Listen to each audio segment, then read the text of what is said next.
हिंदी में यूपीएससी की तैयारी से संबंधित प्रोग्राम्स को देखने के लिए सब्सक्राइब करें स्टडी IQIAS हिंदी। हेलो दोस्तों, very good morning all of you. कैसे हैं आप सभी लोग? Very good morning all of you dear. सबसे पहले तो मैं मनोज कुमार आपका अपने चैनल स्टडी IQIAS हिंदी पर बहुत बहुत स्वागत करता हूं और मैं उम्मीद करता हूं कि आप सभी लोग बहुत अच्छे होंगे और आप लोगों की जो तैयारी है वो काफ़ी अच्छी चल रही होगी।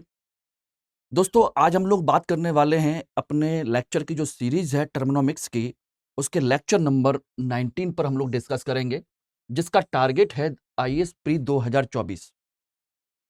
इसमें आज हम लोग बात करने वाले हैं इंडस्ट्रियल सेक्टर के लेक्चर नंबर 2 के बारे में। पिछले लेक्चर में मैंने आपको डिस्कस किया था कि इंडस्ट्रीज की डेफिनेशन क्या होती है, इंडस्ट्रीज की किसी भी अर्थव्यवस्था के लिए इंपॉर्टेंस क्या होती है और इंडस्ट्रीज कितने प्रकार की होती हैं और उसमें भारत सरकार ने कौन कौन सी इंडस्ट्रीज के लिए क्या क्या पैरामीटर्स किस किस तरीके से तैयार किए हैं। आज हम इसमें बात करेंगे इंडस्ट्रीज को लेकर के, इंडस्ट्रियल सेक्टर में आपके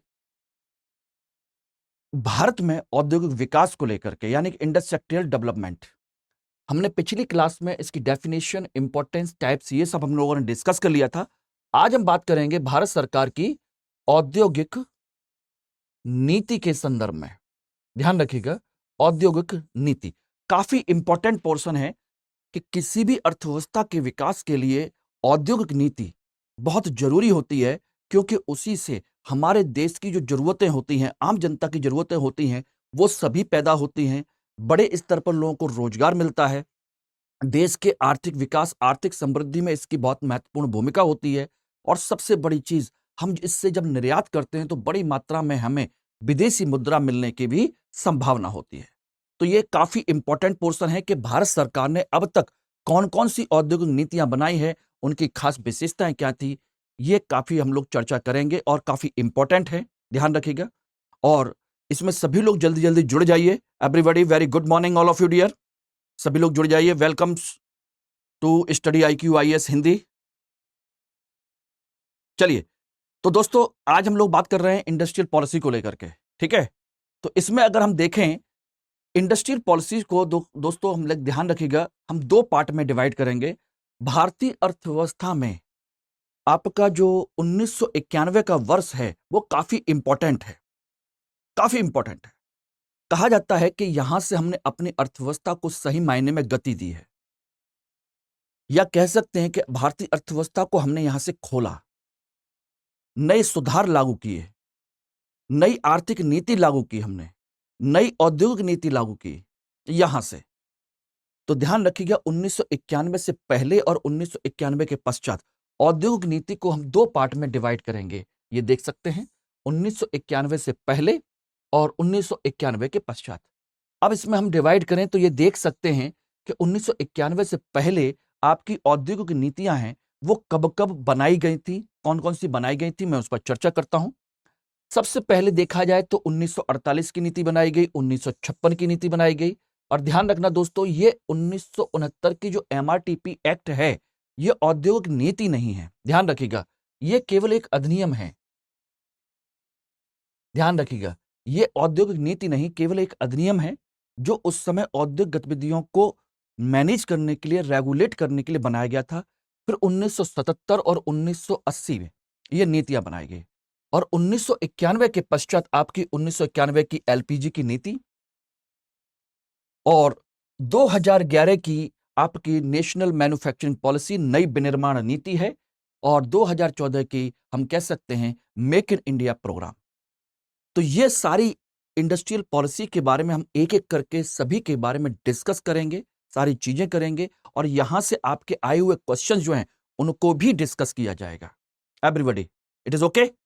तो चलिए बिना देर किए हम लोग इस पर बात करते हैं। अब एक चीज यहां पर मैं इसको स्टार्ट करने से पहले हल्की सी मैं चर्चा आपको कर देता हूं कि 1991 से पहले और 1991 के बाद औद्योगिक नीति में अंतर क्या था, क्या चेंज हुआ था ओवरऑल मिलाकर के। हो सकता है कोई पॉलिसी ना पूछे, लेकिन ओवरऑल कंसेप्ट पूछा जा सकता है। एक चीज आपको पता होना चाहिए कि भारतीय अर्थव्यवस्था एक मिश्रित अर्थव्यवस्था है। दोस्तों ध्यान रखिएगा, कैसी अर्थव्यवस्था है? मिश्रित अर्थव्यवस्था है जिसमें निजी क्षेत्र और सरकारी क्षेत्र दोनों की भूमिका होती है। ध्यान रखिएगा, 1947 से ही हमने इस नीति को अपनाया था। हम चाहते थे कि आम जनता का कल्याण भी हो और अर्थव्यवस्था का विकास भी हो, इसलिए हमने दोनों चीजों को एक साथ जोड़ करके रखा था। ठीक है ना? इसी संदर्भ में क्योंकि देश आजाद हुआ था और लगभग 200 साल की गुलामी के बाद हम एक स्वतंत्रता के माहौल में सांस ले रहे थे और हम नहीं चाहते थे कि भारत फिर से किसी का गुलाम बने, चाहे वो निजी क्षेत्र हो या कोई और। लेकिन हम ये भी नहीं चाहते थे कि उसका विकास ना हो। हम चाहते थे आम जनता को रोजगार मिले, आम जनता की जरूरतें पूरी हों, सारी चीजें भी हों और देश ग्रोथ भी करे। इसीलिए भारत सरकार ने मिश्रित अर्थव्यवस्था के मॉडल को अपनाया, लेकिन यह मॉडल पूरी तरह से मिश्रित मॉडल नहीं था। ध्यान रखिएगा, पूरी तरीके से मिश्रित मॉडल नहीं था, बल्कि क्या था? मिश्रित मॉडल के साथ साथ इसमें कुछ एक चीजें अलग इंपॉर्टेंट थी, वो हम देख सकते हैं। तो यहां पर ध्यान रखिएगा कि 1991 से पहले अगर हम बात करें तो 1991 से पूर्व जो भारतीय औद्योगिक नीति है,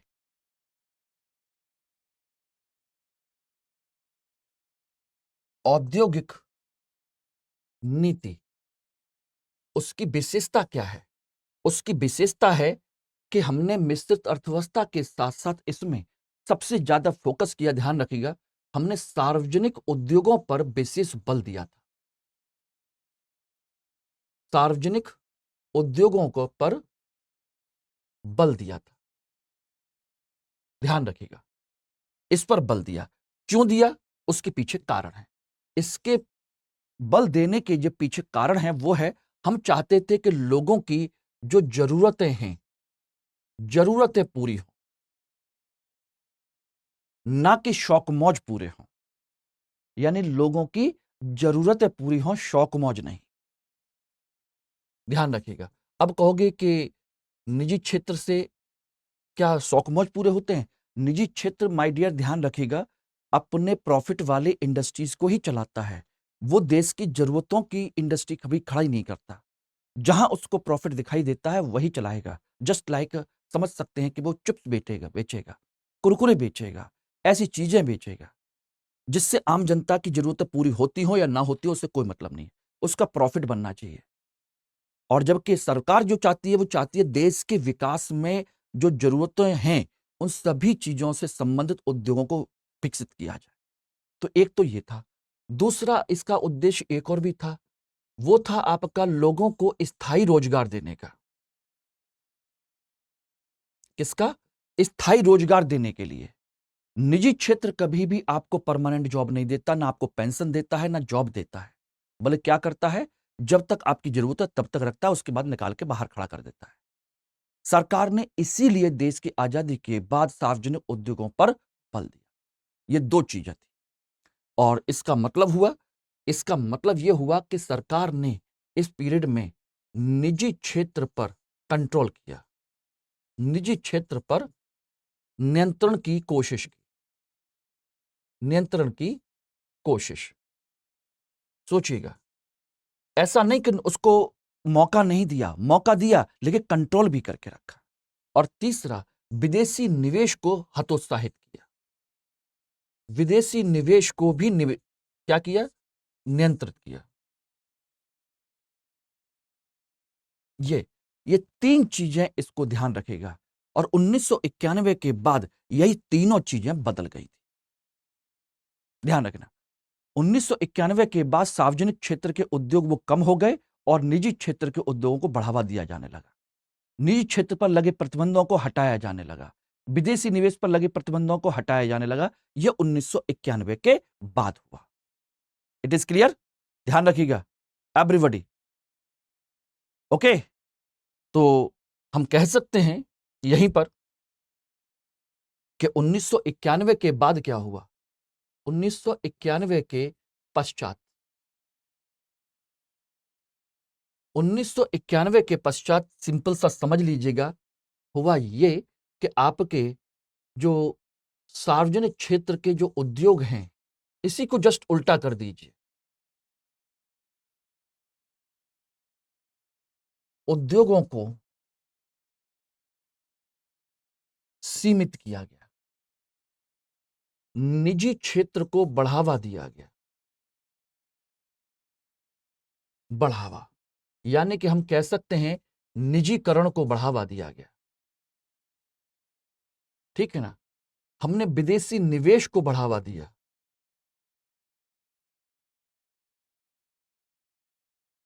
अर्थात हमने भूमंडलीकरण को बढ़ावा दिया,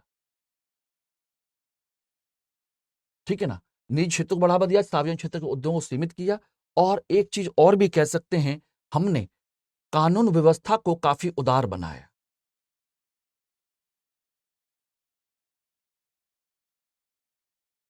उदार बनाया, जिसको हम क्या कहते हैं, इसी को कहते हैं उदारीकरण। इसका मतलब हो गया, यहां पर ध्यान रखिएगा, इन तीनों चीजों को कहते हैं 1991 के पश्चात की जो नीति है दोस्तों, ध्यान रखिएगा, इसी को कहते हैं LPG, liberalisation, privatisation and globalisation, 3 pillars of modern Indian economy. इसी नीति को हमने आगे अपनाया था। क्लियर है। तो 1991 से पहले हमारी औद्योगिक नीति क्या है, 1991 के बाद हमारी औद्योगिक नीति में मूलभूत जो अंतर हैं दोस्तों, वो मैंने आपको डिस्कस कर दिए। अब दोनों को तुलना करके क्वेश्चन पूछे या कैसे भी क्वेश्चन पूछे, आप लोग अच्छे तरीके से कर सकते हैं। बाकी तो जो पॉलिसीज हैं उनको तो हम एक एक करके देखेंगे ही देखेंगे, ध्यान रखिएगा, उन सबको हम एक एक करके प्रॉपर तरीके से देखने की कोशिश करेंगे। और इन सब चीजों को करने से पहले आप लोगों के लिए एक बहुत ही महत्वपूर्ण सूचना है, ध्यान रखिएगा। 10 तारीख तक से एक आपका हिंदी का, 15 तारीख से आपका इंग्लिश का, और 17 तारीख से आपका इंग्लिश का बैच लॉन्च होने जा रहा है, आपका बैच नंबर 3 GS फाउंडेशन 2025-2026 के लिए। ये ध्यान रखिएगा दोस्तों, ये 30 महीने का कोर्स है, 30 मंथ्स का। सोचिएगा, 30 महीने, लगभग 2.5 साल का कोर्स है, जिसमें आप एक प्रॉपर रणनीति के साथ हमारे साथ तैयारी कर सकते हैं और अपनी सफलता को सुनिश्चित कर सकते हैं। और ये सारे बैच आपके 6 PM स्टार्ट होने जा रहा है। जिन लोगों ने अभी तक ज्वाइन नहीं किया है वो इस बैच को जल्दी से ज्वाइन कर लें, 10 तारीख तक अपनी सीट फिक्स कर लें। और इसके लिए सोचिए, आपकी जो फीस है वो मात्र 24,999 रुपए रखी गई है। लेकिन इसके लिए दोस्तों आपको कोड यूज करना पड़ेगा, MK लाइव। ध्यान रखिएगा, MK लाइव कोड आप यूज करेंगे तो फीस आपकी 24,999 आ जाएगी। सोचिए, 30 महीने, 2.5 साल का कोर्स, 2025-2026 तक का पूरा टारगेट आपका कंप्लीट है। इसमें आपको मेंटर्स सब मिलेंगे, एक पर्सनल मेंटर मिलेगा जो आपकी सारी प्रॉब्लम सॉल्व करेगा। हम लोगों का पर्सनल गाइडेंस तो है ही है, आपकी प्रॉपर तरीके से आपकी 4 स्टेज की तैयारी कराई जाएगी। सोचिए, इससे बेहतर तरीका क्या हो सकता है। 4 स्टेज में आपकी प्रिपरेशन, पहले फाउंडेशन तैयार करेंगे, फिर देन आफ्टर हम आपका प्रीलिम्स के लिए अलग से फोकस करेंगे, फिर मेंस के लिए, फिर इंटरव्यू के लिए। तीनों अलग अलग फेज की स्ट्रेटजी है, ठीक है ना। मेंस रेजिडेंशियल प्रोग्राम है इसी में, कि दिल्ली में आपको 4 महीने मेंस के पीरियड में आपको बुलाया जाएगा, यहां पर रखा जाएगा, आपका कोई खर्चा नहीं लिया जाएगा, रहने खाने का कोई खर्चा नहीं होगा, पढ़ाया जाएगा, आंसर राइटिंग की प्रैक्टिस कराई जाएगी। और इसके साथ में दोस्तों इसमें ध्यान रखिएगा, इसमें टेस्ट सीरीज भी इंक्लूड है, प्री की, मेंस की सारी। रेगुलर टेस्ट हैं, वीकली टेस्ट हैं, मंथली टेस्ट हैं, आंसर राइटिंग की प्रैक्टिस है, मटेरियल है। इस पैसे में, इतने अमाउंट में आपको क्या चाहिए? इसलिए बेहतर है कि इसको आप लोग अच्छे तरीके से कर लीजिए। और अगर आपके पास क्रेडिट कार्ड की फैसिलिटी है तो आप आराम से क्रेडिट कार्ड से EMI पर भी इस बैच को ज्वाइन कर सकते हैं। ध्यान रखिएगा, कोई बड़ी चीज नहीं है, बस जब इतना बड़ा सपना पाला है, इतना बड़ा सपना देखा है आप लोगों ने कि IAS बनना है, तो इससे बेहतर मौका आप लोगों को क्या मिलेगा। और सबसे बड़ी चीज, जैसे आप लोग MK लाइव कोड इस्तेमाल करेंगे तो उसके साथ मैं आपके साथ अटैच हो जाऊंगा, आपकी पर्सनल गाइडेंस से लेकर हर एक तरीके से आपकी हेल्प करने के लिए। ओके, तो बेहतर है जितना जल्दी हो सके, इंग्लिश बैच 17 तारीख, इंग्लिश 15 तारीख, और हिंदी बैच शाम को 10 तारीख से आपका स्टार्ट हो रहा है, 6 बजे से। ओके, तो इसको करिए और प्रॉपर तरीके से। किसी तरह की और कोई इश्यू है, कोई बात है, कोई आप लोगों को प्रॉब्लम है, तो आप लोग मुझसे यहां कांटेक्ट कर सकते हैं, टेलीग्राम पर, इंस्टाग्राम पर और मेल आईडी पर कर सकते हैं। और ये ध्यान रखिएगा, ये कोड यूज करना मत भूलिएगा। जब भी आप कोई कोर्स परचेज करें, मटेरियल परचेज करें, बुक परचेज करें या कोई भी चीज टेस्ट सीरीज परचेज करें, कुछ भी, इससे आपको अच्छा खासा डिस्काउंट मिल जाएगा। ओके, ध्यान रखिएगा। तो मैंने आप लोगों को बताया था कि 1991 से पहले की हमारी इंडस्ट्रियल पॉलिसी की विशेषता क्या है, वो मैंने बता दी थी। अब बात करते हैं 1948, 1956, ये जो नीतियां हैं इनके बारे में एक एक करके हम लोग चर्चा करते हैं। ध्यान रखिएगा। ध्यान रखिएगा, इसमें मैंने कहा था कि भारत ने मिश्रित अर्थव्यवस्था के मॉडल को अपनाया है। तो इसका मतलब है कि हमारे यहां सार्वजनिक क्षेत्र के उद्योग भी हैं और निजी क्षेत्र के उद्योग भी। हमारी औद्योगिक नीति 1948 की औद्योगिक नीति ये पहली नीति है, प्रथम नीति है ये हमारी पहली। ध्यान रखिएगा, पहली नीति है और इस नीति में उद्योगों की 4 श्रेणियां बनाई गई थी। कितनी श्रेणियां बनाई गई थी? 4 श्रेणियां इसमें बनाई गई हैं। वो कौन कौन सी हैं, यही आपको याद रखना है। कौन कौन सी 4 श्रेणियां? नंबर 1, महत्वपूर्ण उद्योग। महत्वपूर्ण उद्योग नंबर 1 श्रेणी, ठीक है ना। नंबर 2, आपके आधारभूत उद्योग। आधारभूत उद्योग नंबर 2। नंबर 3, आपके नियंत्रित उद्योग। नियंत्रित उद्योग। और नंबर 4, अन्य उद्योग। ये आपकी 1948 की नीति के तहत उद्योग की 4 अलग अलग श्रेणियां बनाई गई थी और ये पहली आपकी औद्योगिक नीति है, इसलिए इसको ध्यान रखिएगा। इनिशिएट किया गया था कि चलो हम अपने देश में औद्योगिक नीति को कैसे आगे बढ़ाएंगे, लेकिन सही मायने में आपकी जो पहली नीति है, जिसे हम प्रॉपर तरीके से कह सकते हैं, वो है आपकी 1956 की नीति। प्रॉपर तरीके से 1956 की पॉलिसी, 1956 की नीति। ध्यान रखिएगा, ये काफी इंपॉर्टेंट है, काफी महत्वपूर्ण है। और ध्यान रखिएगा, ये आपकी महालनोबिस मॉडल पर आधारित है। महालनोबिस मॉडल पर आधारित है, ध्यान रखिएगा। एक दूसरा, इसमें भारी उद्योगों पर बल दिया गया, जिन्हें हम क्या कहते हैं? कोर उद्योग कहते हैं। और ये क्या होते हैं, ये मैंने कल आपको बताया था। कोर इंडस्ट्रीज क्या क्या होती हैं? ऐसे उद्योग जो वस्तुओं को भी पैदा करते हैं और आधारभूत ढांचे का निर्माण भी करते हैं, दोनों काम करते हैं, ठीक है ना। इसी मॉडल के तहत ही आपके टपकन के सिद्धांत को लागू किया गया। टपकन का सिद्धांत, यानी कि बड़े उद्योग विकसित कीजिए, छोटे छोटे उद्योग ऑटोमेटिकली विकसित हो जाएंगे। इस कंसेप्ट को लागू किया गया। और सबसे बड़ी चीज इसमें ध्यान रखिएगा, इसके अंतर्गत आपके उद्योगों की 3 श्रेणियां बनाई गई। 4 की जगह पर कितनी श्रेणियां बनाई गई? 3 श्रेणियां बनाई गई। नंबर 1, सार्वजनिक क्षेत्र के उद्योग। ध्यान रखिएगा, सार्वजनिक उद्योग। नंबर 2, आपके कह सकते हैं तो राष्ट्रीय महत्व के उद्योग।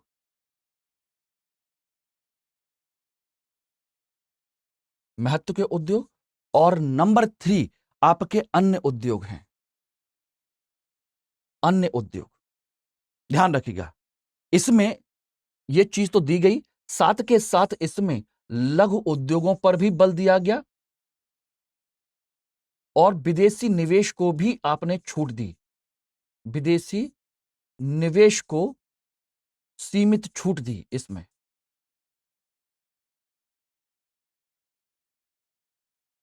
ये 2 चीज ध्यान रखिएगा, लघु उद्योग भी और विदेशी निवेश भी।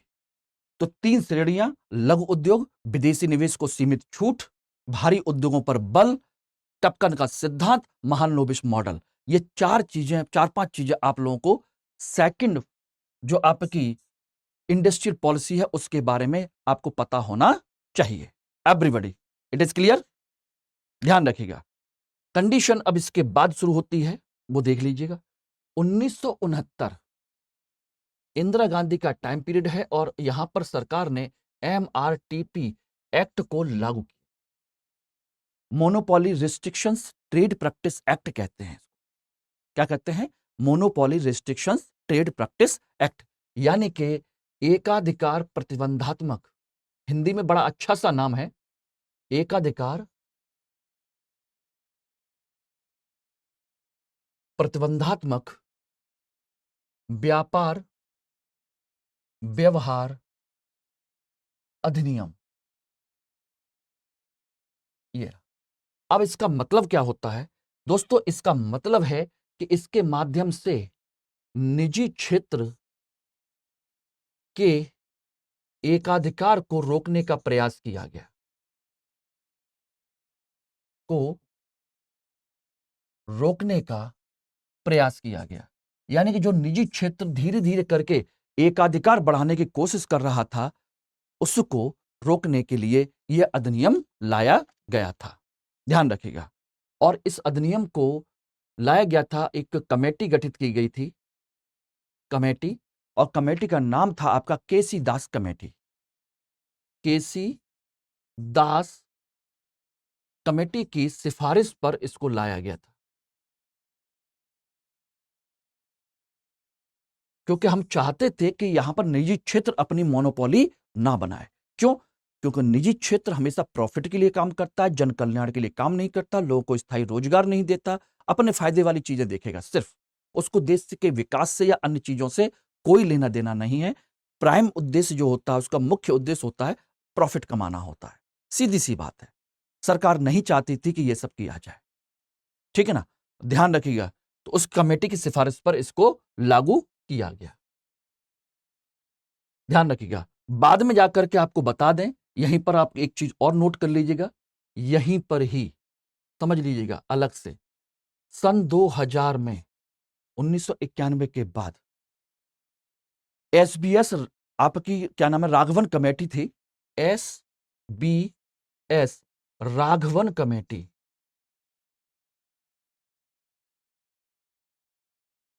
कमेटी की सिफारिश पर, बाद में जाकर के इसकी सिफारिश पर क्या किया गया? इसको समाप्त करने की घोषणा की गई, समाप्त किया गया। सोचिएगा। और इसके स्थान पर, इसके स्थान पर क्या किया गया?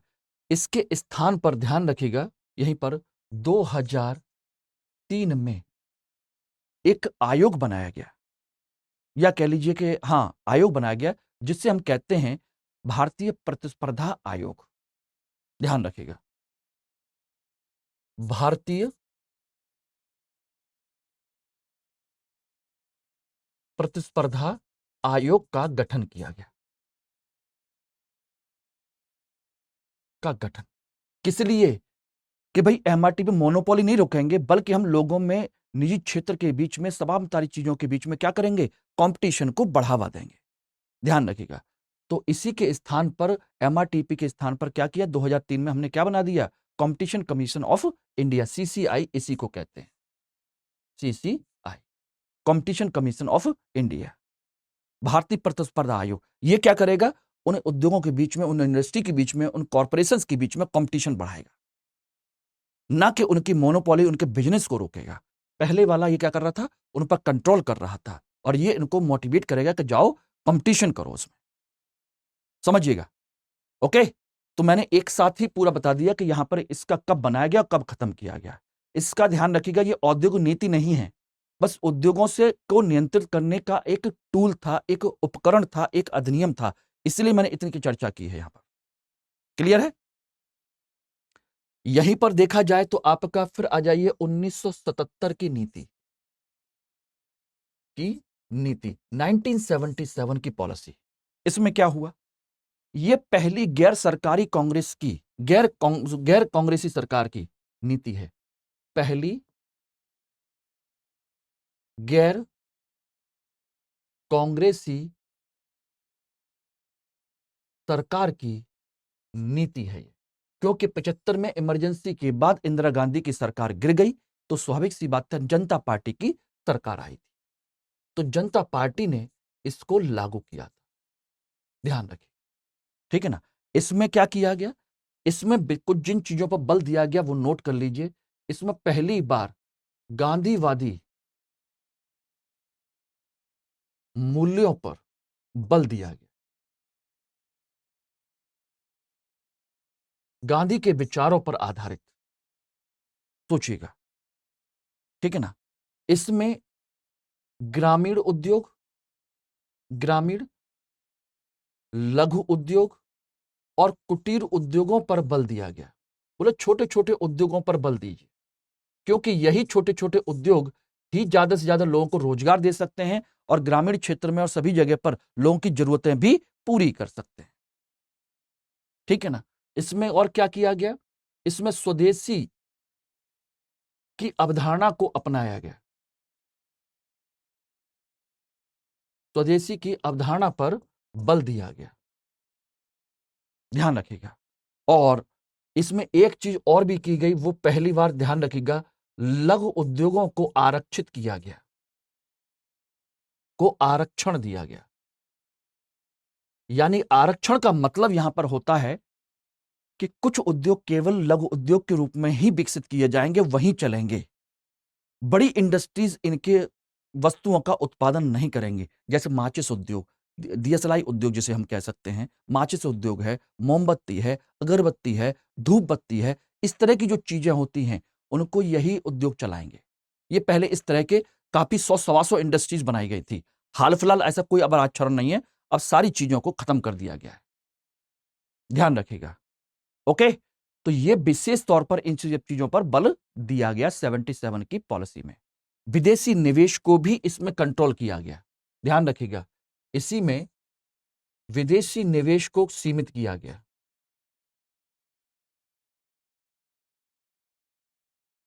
को सीमित किया गया। निजी क्षेत्र को तो कंट्रोल किया ही गया, ये और किया गया। क्लियर। अब इसके बाद आ जाइए आपका 1980 की पॉलिसी। 1980 की नीति। और दोस्तों 1980 की नीति कुछ और नहीं है, बल्कि 77 की नीति में ही जो चेंज किए गए थे सरकार ने, जनता पार्टी की सरकार ने, उनको बदल दिया गया। कुछ भी नहीं है, ध्यान रखिएगा, बस ये 1977 की नीति का संशोधन है। कि नीति का क्या है, संशोधन।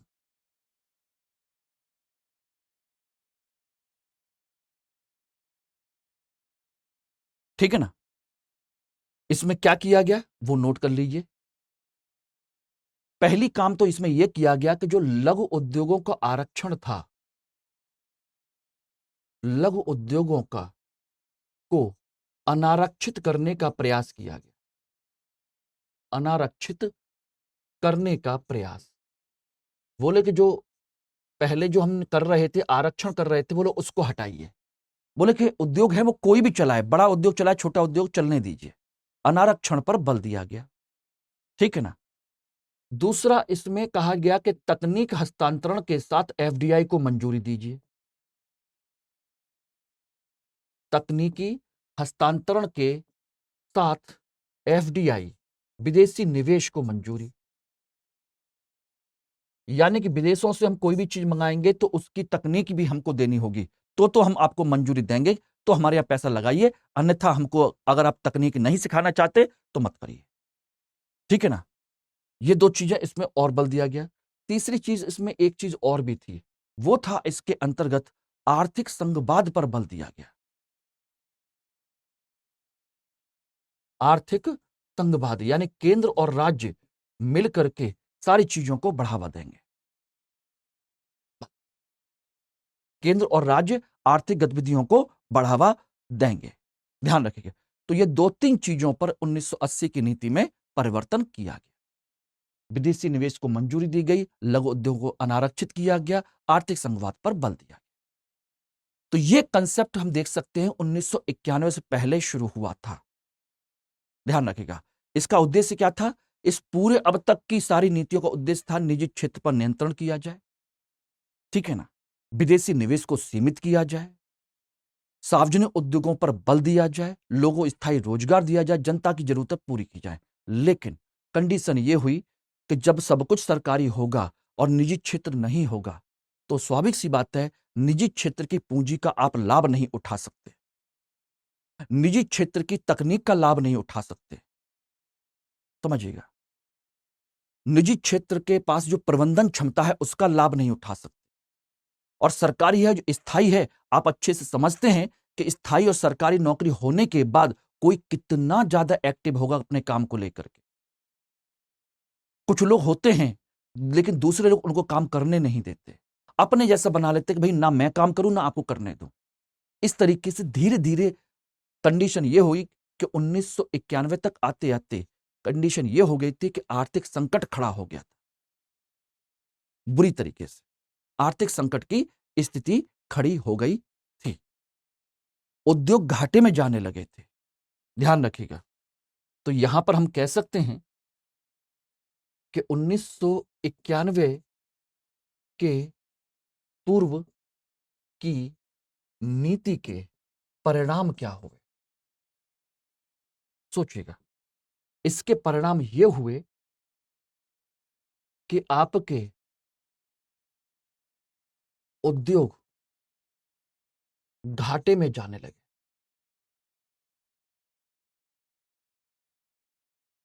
यानी कि इन उद्योगों का निर्यात कम होने लगा, कम होने लगा, इसलिए व्यापार घाटा बढ़ने लगा। इन उद्योगों के पास अच्छी तकनीक ना होने के कारण क्या होने लगा, इनकी महंगी वस्तुएं थी और गुणवत्तापूर्ण भी नहीं थी। नहीं, इसलिए इनकी मांग कम होने लगी, मांग कम होने लगी। क्योंकि जब आपके पास अच्छी टेक्नोलॉजी नहीं होगी तो स्वाभाविक सी बात है वस्तुएं गुणवत्तापूर्ण भी नहीं होंगी और महंगी भी होंगी। क्योंकि टेक्नोलॉजी नहीं है इसलिए उसमें लागत ज्यादा होगी, इसलिए क्या हो गई, मांग कम होने लगी, उद्योग घाटे में जाने लगे। समझिएगा, इतने घाटे में जाने लगे कि हमारा पूरा व्यापार घाटे की व्यवस्था चौपट हो गई। देश आजाद हो गया, पॉपुलेशन बहुत तेजी से बढ़ रही है, लोगों की जरूरतें बढ़ रही हैं, विदेशों से आयात कर रहे हैं, लेकिन हमारा निर्यात नहीं हो रहा। और निर्यात नहीं हो रहा तो सोचिए हमारे पास विदेशी मुद्रा नहीं आएगी, और विदेशी मुद्रा नहीं आएगी तो सोचिए जो चीज हम विदेशों से खरीद रहे हैं उसको देने के लिए विदेशी मुद्रा कहां से आएगी। इसलिए 1991 का संकट खड़ा हो गया।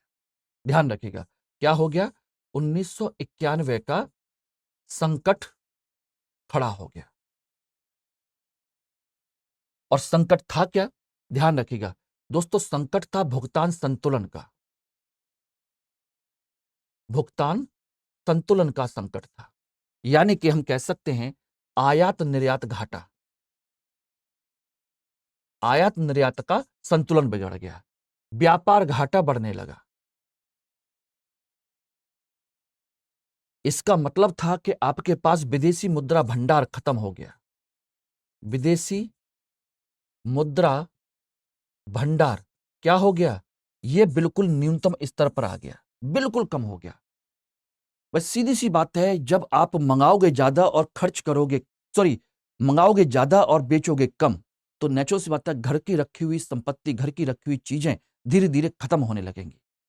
100 रुपए का सामान मंगाते हो, बेचते हो 80 रुपए का, तो 20 रुपए का घाटा कहां से पूरा करोगे, या तो उधार लोगे या फिर अपने घर में रखी हुई चीजों को बेचोगे, और वो भी फिर ऐसी तरह चलती रहेंगी तो एक दिन वो भी खत्म होने लगेंगी।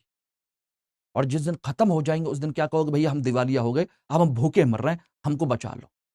यही कंसेप्ट हुआ था। उद्योग घाटे में जाने लगे, बुरी तरह से घाटे में जाने लगे। सोचिए उद्योगों में काम करने वाले लेबर के लिए सैलरी देने के लिए पैसे नहीं थे, कुछ बन ही नहीं रहा, कुछ बिक नहीं रहा, तो क्या करेंगे। कुछ एक उद्योगों को छोड़ दिया जाए, अधिकांश उद्योगों की हालत यही हो गई। इसलिए जाकर के फिर हमने क्या किया, 1991 की औद्योगिक नीति को लेकर के आए। ध्यान रखिएगा, इसलिए 1991 के पश्चात जो नीति आई उसी को हम कहते हैं 1991 की एलपीजी, उदारीकरण, निजीकरण और भूमंडलीकरण की नीति। यानी कि एक प्रकार से हम कह सकते हैं ये 1991 के पश्चात हमने क्या अपनाया, नई आर्थिक नीति को अपनाया। आर्थिक नीति, इसे कहते हैं न्यू इकोनॉमिक पॉलिसी, नई आर्थिक नीति को अपनाया गया। ध्यान रखिएगा, और इसी के तहत ही हमने क्या किया, उदारीकरण, निजीकरण और भूमंडलीकरण की नीति को अपनाया। यही आपकी नई औद्योगिक नीति है। ये यही है आपकी 1991 की नई औद्योगिक नीति। औद्योगिक नीति है ये। और इसमें क्या किया उसमें देख लीजिए। इसके अंतर्गत पहला काम तो यही किया, सोचिएगा कि इसके अंतर्गत सबसे पहले हमने निजी क्षेत्र से, सॉरी, जो कानून व्यवस्था है उसका सरलीकरण किया।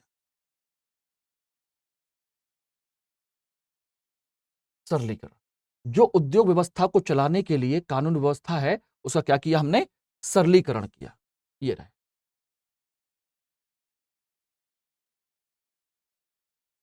कानून व्यवस्था का सरलीकरण। इसलिए हम क्या कहते हैं, इसको एल कहते हैं, उदारीकरण कहते हैं। यानी कि इसके अंतर्गत हमने क्या किया, पहला काम तो यह किया कि हमने लाइसेंस व्यवस्था को समाप्त कर दिया। जिन पहले उद्योगों को चलाने के लिए हमें क्या करना पड़ता था, लाइसेंस व्यवस्था को लेना पड़ता था, लाइसेंस व्यवस्था, उसको हमने क्या कर दिया, खत्म कर दिया। समझिएगा कि अब आपको लाइसेंस की जरूरत नहीं पड़ेगी, केवल अपवाद स्वरूप ध्यान रखिएगा, इसके तहत 1991 में केवल 18 और 1999 में आकर के लगभग आपके केवल 5 उद्योग रह गए जिनको लाइसेंस की जरूरत है। पहले 1991 में 18 थे और 1999 तक आते आते कितने रह गए, केवल 5, और वर्तमान में केवल 5 ही हैं जिनके लिए लाइसेंस की जरूरत पड़ती है, अन्यथा अब लाइसेंस की जरूरत नहीं पड़ती। ठीक है ना, कोई भी चलाइए, दुकान चलाइए, कुछ भी करिए, लेकिन केवल 5 क्षेत्र ऐसे हैं जहां पर आपको लाइसेंस की जरूरत पड़ेगी, उसमें अगर काम करना चाहते हैं तो। वो कौन कौन से हैं, नोट कर लीजिए। देखिए, आपके अल्कोहल यानी कि शराब, नंबर 1। नंबर 2, तंबाकू उत्पाद, ठीक है ना। नंबर 3, आपका इलेक्ट्रॉनिक्स एंड एरोस्पेस एवं रक्षा, इलेक्ट्रॉनिक्स, एरोस्पेस एवं रक्षा क्षेत्र, डिफेंस। नंबर 4, खतरनाक रसायन,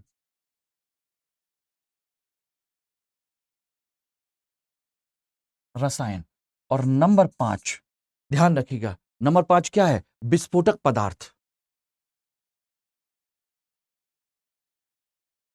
विस्फोटक पदार्थ, केवल ये 5 हैं जिनको आपको जरूरत पड़ती है लाइसेंस की, बाकी किसी की लाइसेंस की जरूरत आपको नहीं पड़ती।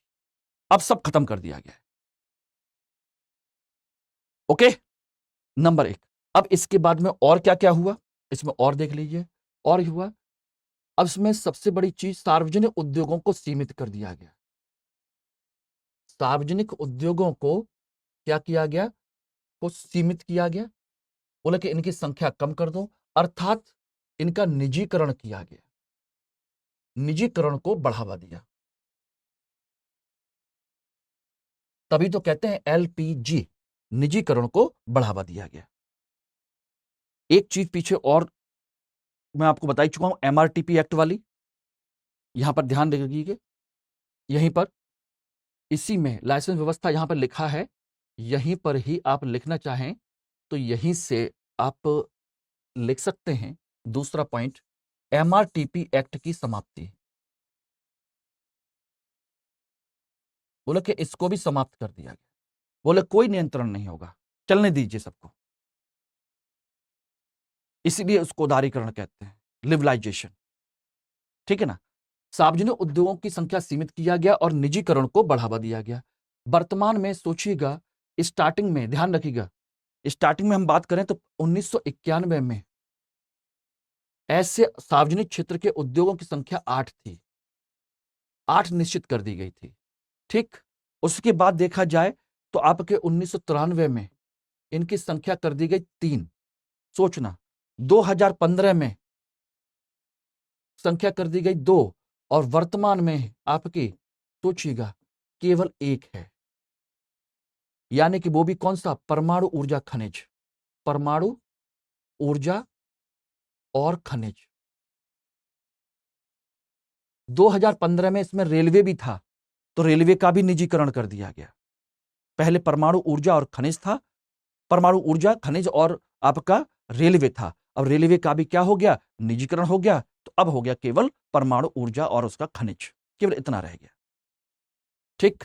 तीसरा इसमें और क्या किया गया, इसके तहत विदेशी निवेश को मंजूरी दी गई, विदेशी निवेश को बढ़ावा दिया गया। बोले कि इनको भी बढ़ावा दीजिए, कोई दिक्कत नहीं है इस नीति के तहत। इसी को हम कहते हैं भूमंडलीकरण। यानी विदेशी कंपनियां हमारे आएंगी, पैसा लगाएंगी, बिजनेस करेंगी, हमें कोई समस्या नहीं है। आइए, ये सारी चीजें हो गई। विदेशी निवेश को मंजूरी, यानी कि एफडीआई को मंजूरी। लेकिन कुछ क्षेत्र ऐसे हैं जहां पर एफडीआई को मंजूरी नहीं है। एफडीआई जहां मंजूर नहीं है वो कौन कौन से हैं, कहां पर एफडीआई मंजूर नहीं है, ध्यान रखिएगा। एफडीआई मंजूर नहीं है परमाणु ऊर्जा में। बोले कि उस प्लांट में आप कुछ नहीं करेंगे, परमाणु ऊर्जा के संदर्भ में आपको परमिशन नहीं है। लॉटरी, सोचिएगा, आपके तीसरा आपका इसमें कह सकते हैं लॉटरी हुआ, जुआ हुआ, लॉटरी, गैम्बलिंग, जुआ, इस तरह की चीजों में आपको परमिशन नहीं है, ना लॉटरी में, ना परमाणु ऊर्जा में, ना किसी और चीज में। बाकी सब जगह पर आपको परमिशन है। मल्टी ब्रांड रिटेलिंग से लेकर के सारी चीजों में आपको परमिशन है। ओके, तो ये आपके 1991 की नीति के तहत इसमें परिवर्तन किए गए। अब इसके बाद आ जाइए, जब ये चलता रहा तो इसके बाद एक नई पॉलिसी और आई, जिसे हम क्या कहते हैं, 2011 की नई विनिर्माण नीति के बारे में। 2011, ध्यान रखिएगा, 2011 नई विनिर्माण नीति की चर्चा की गई। सोचिए, इतने साल बाद, 20 साल बाद फिर से एक नई कोशिश की गई। और विनिर्माण क्या होता है ये मैंने कल आपको बताया था। निर्माण, विनिर्माण, उद्योग, कारखाना, ये सब मैंने डिस्कस किया था। ध्यान रखिएगा, विनिर्माण नीति आपकी शुरू की गई। और इस विनिर्माण नीति में किन किन चीजों पर बल दिया गया, ध्यान रखिएगा। इसका उद्देश्य था कि जीडीपी में विनिर्माण क्षेत्र का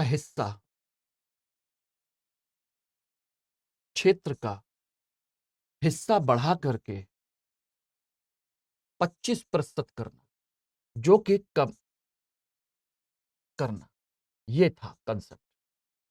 इतना बढ़ाना है, 25% करना है। और इसके माध्यम से अगले 5 वर्ष में कम से कम आपके लगभग मान के चलिए 10 करोड़ रोजगार का सृजन करना है।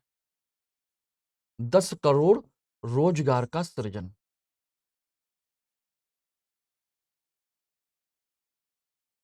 दस करोड़ रोजगार का सृजन करना है, यह उद्देश्य था। ठीक है ना। तीसरा, इसमें और किस चीज पर बल दिया गया, इसमें बल दिया गया कि हम करेंगे, इसके तहत हम पीपीपी पर विशेष बल देंगे, पर बल दिया जाए। इसके तहत पीपीपी पर बल दिया जाए। और इसके तहत जो असली जो रणनीति है वो ध्यान रखिएगा, असली रणनीति किसको अपनाया गया। इसके तहत जो रणनीति अपनाई गई कि इस लक्ष्य को हासिल कैसे करेंगे।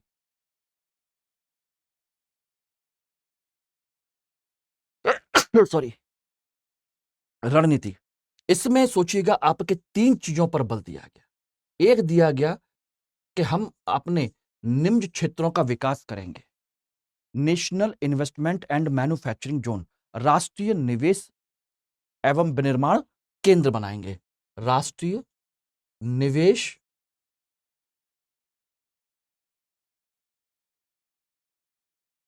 एवं विनिर्माण क्षेत्र, इनका विकास करेंगे, जो सेज से भी बड़े होंगे, कम से कम 10-10 हजार, 15-15 हजार हेक्टेयर के क्षेत्र विकसित किए जाएंगे। दूसरा, इसमें हम करेंगे औद्योगिक गलियारा बनाएंगे। औद्योगिक गलियारा, जिन लोगों को नहीं पता है कि औद्योगिक गलियारा क्या होता है, वो लोग मेरा पिछला लेक्चर, पिछले से पिछले लेक्चर जो मैंने आपको आधारभूत ढांचा पढ़ाया था, उसके लेक्चर देखेंगे तो सारी चीजें आपको मिल जाएंगी। निम्ज भी मिल जाएगा, औद्योगिक गलियारे से संबंधित सारी चीजें मिल जाएंगी, चीजें हो जाएंगी। और तीसरा, इसमें विदेशी निवेश पर बल दिया गया, विदेशी निवेश को बढ़ावा दिया जाएगा और इसके लिए एक संस्था बनाई जाएगी जो इसका नाम होगा इन्वेस्ट इंडिया। क्या दिया जाएगा? इन्वेस्ट इंडिया, यानी कि जो एक संस्था बनेगी जो इन्वेस्टमेंट को बढ़ावा देने की कोशिश करेगी। ध्यान रखिएगा, तो ये इसके तहत कोशिश की गई, इन्वेस्ट इंडिया के तहत। और आपको बता दें दोस्तों, इसी के साथ ही जो 2011 की जो विनिर्माण नीति है, नई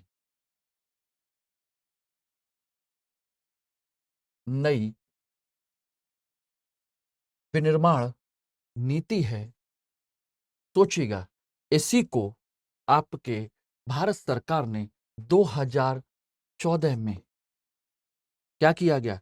इसी को मेक इन इंडिया के नाम से रीलॉन्च किया, के नाम से क्या किया? रीलॉन्च किया। बोले कि इसको हम फिर से लॉन्च करते हैं, प्रॉपर तरीके से लॉन्च करते हैं। नाम वही है, नाम बदल दिया गया, पॉलिसी वही है, मेक इन इंडिया। ये था उद्देश्य, वही है सारी चीजें। और इसमें 25 अलग अलग क्षेत्र बना करके उनके विकास के लिए रणनीति बनाई गई। सोचिएगा, इसमें क्या किया गया? आपके 25 क्षेत्रों को बल दिया गया विनिर्माण के लिए, 25 क्षेत्रों पर। यह इसका कंसेप्ट है कुल मिलाकर। तो राष्ट्रीय विनिर्माण नीति ही आपकी क्या है? मेक इन इंडिया का प्रोग्राम है। पीछे 25 क्षेत्र बनाए गए जिन्हें हम क्या कहते हैं? चैंपियन रीजन्स कहते हैं, चैंपियन क्षेत्र कहते हैं। और यही क्षेत्र आपके काम करेंगे इंडस्ट्रीज में। इसमें लघु उद्योग है, कृषि उद्योग है, बहुत सारे आईटी इंडस्ट्रीज है, सब आपके 25 क्षेत्र में डिवाइड किया गया। ओके, ध्यान रखिएगा। तो ये कंसेप्ट है। तो अब तक की सारी नीतियां हम लोगों ने डिस्कस कर ली हैं, सारी चीजें हो गई हैं, ठीक। अब हम इससे देखते हैं कि इससे संबंधित क्या क्या प्रश्न आए हुए हैं, कैसे कैसे प्रश्न आए हुए हैं, उनको हम देख सकते हैं। दोस्तों ये देखिए, स्वतंत्र भारत की प्रथम औद्योगिक नीति की घोषणा कब की गई थी? 2010 का प्रश्न है। इसका आंसर आप लोग आराम से दे सकते हैं, 47 में, 48 में, 50 में, 56 में, कब? बहुत सिंपल सा क्वेश्चन, बस आपको रिवाइज करना है आए हुए क्वेश्चन। और ध्यान रखना, इसमें जो क्वेश्चंस मैं कराता हूं वो आईएएस के भी होते हैं, पीसीएस के भी होते हैं। मैं सारे क्वेश्चंस को कंपाइल करके आप लोगों को कराने की कोशिश कर रहा हूं, जिससे कि आप लोगों की प्रैक्टिस हो जाए। क्योंकि ऐसा तो है नहीं कि आप आईएएस का तैयारी कर रहे हैं तो स्टेट का पीसीएस का नहीं देंगे, तो ये दोनों काम हो जाए। और ये भी नहीं हो सकता कि यूपीएससी में थोड़े आसान क्वेश्चन नहीं पूछे जाते। दोनों चीज ध्यान रखिएगा। तो दोस्तों इसका आंसर है पहला, 1948 की औद्योगिक नीति पहली बार घोषणा की गई। दूसरा, भारत में औद्योगिक विकास हेतु संयुक्त क्षेत्र की विचार किस औद्योगिक नीति प्रस्ताव में रखा गया था? संयुक्त क्षेत्र, यानी कि जहां पर निजी क्षेत्र और सरकारी क्षेत्र दोनों मिलकर प्रॉपर तरीके से काम करेंगे। पहली बार किस में रखा गया प्रॉपर तरीके से? 1948 की औद्योगिक क्रांति, 56 की, 80 की, 91 की? बताइए कौन सी औद्योगिक क्रांति में, कौन सी नीति में? पहली बार। दोस्तों आंसर है आपका 1956 की औद्योगिक नीति या औद्योगिक क्रांति कह सकते हैं। उसमें हमने दोनों पर विशेष तौर पर बल दिया। ओके, ध्यान रखिएगा, इसको याद कर लीजिएगा। तीसरा, 2014 के 2004 का क्वेश्चन है, वर्ष 1991 की औद्योगिक नीति के अनुसार कितने उद्योगों को लाइसेंसिंग के अंतर्गत रखा गया था? 6, 10, 14, 18? अभी आपको लिखाए थे, सोचिएगा, बहुत सिंपल है यार। रिवाइज कराने के बाद भी अगर आंसर नहीं दे पाते तो बेकार है। फिर इतना पढ़ाया मैंने, फिर तो मुझे क्या करना चाहिए था? यही क्वेश्चन कराने चाहिए थे। आप लोगों के बहुत सारे बच्चों की मेरे पास कमेंट आए थे, मैसेज आए थे कि सर आप एमसीक्यूज कराते हैं तो एमसीक्यूज से पहले उस टॉपिक को पढ़ा दें तो ज्यादा बेटर होगा। जब मैं एमसीक्यूज वाली सीरीज चला रहा था, लगभग 50 लेक्चर के आसपास थे। मैंने 50 लेक्चर में पूरी एमसीक्यू की सीरीज चलाई थी, जिसमें मैं प्रीवियस ईयर क्वेश्चंस नहीं थे, मॉडल क्वेश्चंस थे। मतलब बना के क्वेश्चन मैंने तैयार किए थे आप लोगों के लिए एमसीक्यूज के। वो मैं ऑलरेडी कंप्लीट करा चुका हूं। सोचना, उस समय इसको सब आप लोगों ने सजेशन दिए थे। उसी को ध्यान में रखते हुए मैंने ये काम किया है कि पहले टॉपिक पढ़ा दीजिए, फिर उनसे आए हुए संबंधित क्वेश्चंस को आप लोग डिस्कस कर लें। तो आंसर क्या मिल जाएगा इसका? 18। अभी मैंने लिखाया था। और वर्तमान में कितने हैं लाइसेंस? केवल 5। भारत सरकार की ने विनिर्माण नीति कब जारी की? 2012 दिसंबर, दिसंबर 2011, दिसंबर 2013, नवंबर 2014। 11। बताइए। बस ये टिपिकल पूछा गया। और ये है दोस्तों 4 नवंबर 2011 को, दिसंबर में नहीं, 2011, 4 नवंबर 2011 को इसको लॉन्च किया गया था, नई विनिर्माण नीति को। मेक इन इंडिया कार्यक्रम कब प्रारंभ किया गया? नवंबर 2012, सितंबर 2014, जनवरी 2014, सितंबर 2016। बताइए कब किया गया?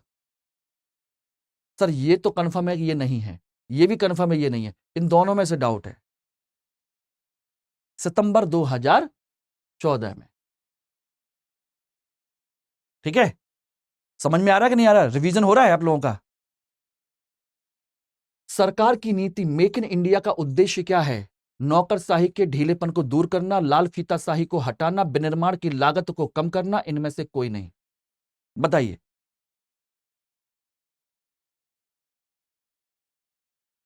आंसर इनमें से कोई नहीं। अरे भाई, जो नई विनिर्माण नीति का उद्देश्य वही है, रोजगार का सृजन करना, अपने घरेलू उद्योगों को विकसित करना, घरेलू स्तर पर आपका विनिर्माण को एक हब बनाना और जीडीपी में विनिर्माण क्षेत्र की हिस्सेदारी को कम से कम 25% करना। ये इसके उद्देश्य थे। इनमें से कोई उद्देश्य नहीं है लागत करना, लाल फीताशाही, नौकरशाही, ऐसा कोई कंसेप्ट नहीं है। ठीक है ना? अगला, निजीकरण की निम्नलिखित में से कौन सी रीति सर्वाधिक सर्वांगीण और परिपूर्ण है? लोक क्षेत्र में निजी पूंजी का प्रयोग, लोक उद्यमों के प्रबंध को संविदा पर निजी क्षेत्र को सौंपा जाना, यानी कि टेम्पररी सौंप देना, मजदूरों के स्वामित्व और प्रबंधन का हस्तांतरण, के मजदूर ही स्वामित्व देखेंगे और प्रबंधन चलाएंगे, निजी क्षेत्र को स्वामित्व और प्रबंधन का हस्तांतरण, निजीकरण। निजीकरण मतलब सब कुछ बेच देना, और बेचना मतलब उसका स्वामित्व भी उनके पास चले जाना, प्रबंधन भी उनके पास चले जाना। जब सरकार अपना सारा उद्योग किसी निजी क्षेत्र को बेच देती है तो उसका स्वामित्व, उसका मालिकाना हक और उसका प्रबंधन निजी क्षेत्र को चला जाता है। उसी को हम कहते हैं निजीकरण। यही है निजीकरण।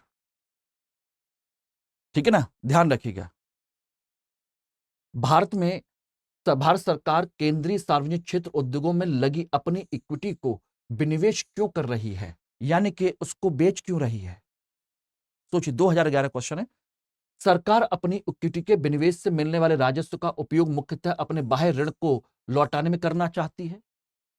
सरकार CPSE, central public sector enterprises कहते हैं, केंद्रीय सार्वजनिक क्षेत्र के उद्योग का प्रबंधन अपने हाथों में नहीं रखना चाहती है। उनमें से कौन सा कथन सही है? केवल एक, केवल दो, दोनों, दोनों में से कोई नहीं। बताइए, अपनी हिस्सेदारी क्यों बेच रही है? आंसर दोनों में से कोई भी नहीं है। क्यों बेचना चाहती है? देखिए, अपना नियंत्रण निजी क्षेत्र अपने हाथों में रखना चाहती है सरकार, प्रबंधन का नियंत्रण अपने हाथों में नहीं रखना चाहती, ऐसा कोई कंसेप्ट नहीं है। बल्कि चाहती है कि सरकार अब अपनी पूरा फोकस कहां करे? ध्यान रखिएगा, पहला काम है सरकार इसमें से लगी पूंजी को, ध्यान रखिएगा, पूंजी को निकालना चाहती है। और पूंजी निकाल करके इसका उपयोग कहां करना चाहती है? समाज कल्याण के लिए, समाज कल्याण के लिए, ना कि बाह्य ऋण चुकाने के लिए। दूसरा करना चाहती है उद्योगों के पुनर्निर्माण के लिए।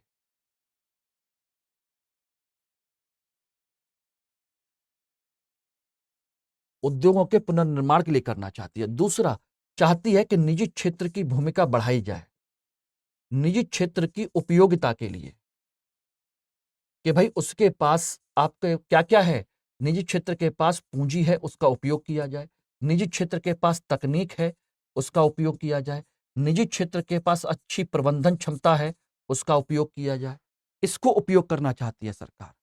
और तीसरा चाहती है कि सरकार अपना पूरा फोकस कहां करे, प्रशासन को चलाना चाहती है, प्रशासन पर और विनियमन पर ध्यान देना चाहती है। इसलिए वो चाहती है कि इसको बेचा जाए, कम किया जाए। 1991 की औद्योगिक नीति के अनेक बिंदुओं पर आलोचना हुई थी। निम्न में से कौन सा एक बिंदु है उनमें से नहीं था? अनिश्चित औद्योगिक विकास, विदेशी प्रतियोगिता से खतरा, कृषि सेक्टर की उपेक्षा, विदेशी निवेश में गलत विश्वास। बताइए, 2013 का प्रश्न है, क्या हुआ था 1991 की औद्योगिक नीति में?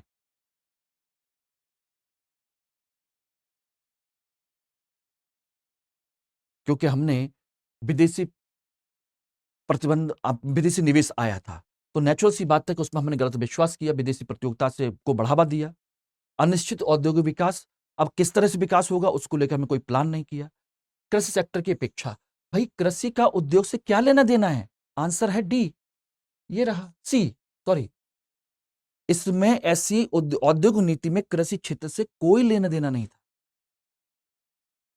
ध्यान रखिएगा। ओके, ये इसका कंसेप्ट है और यहां पर हम इसको क्लास को कंप्लीट करते हैं। कल हम बात करेंगे आपके सार्वजनिक क्षेत्र के उद्योग, उनसे संबंधित नीतियां, सरकार की कौन कौन सी नीतियां थी, रत्न, महारत्न, आपके सरकार के कंपनी के कानून कौन कौन से हैं, श्रम सुधार कौन कौन से हैं, इन सब के बारे में कल हम लोग चर्चा करेंगे। ध्यान रखिएगा, काफी इंपॉर्टेंट पोर्शन है, वो भी काफी इंपॉर्टेंट है माय डियर, ध्यान रखिएगा।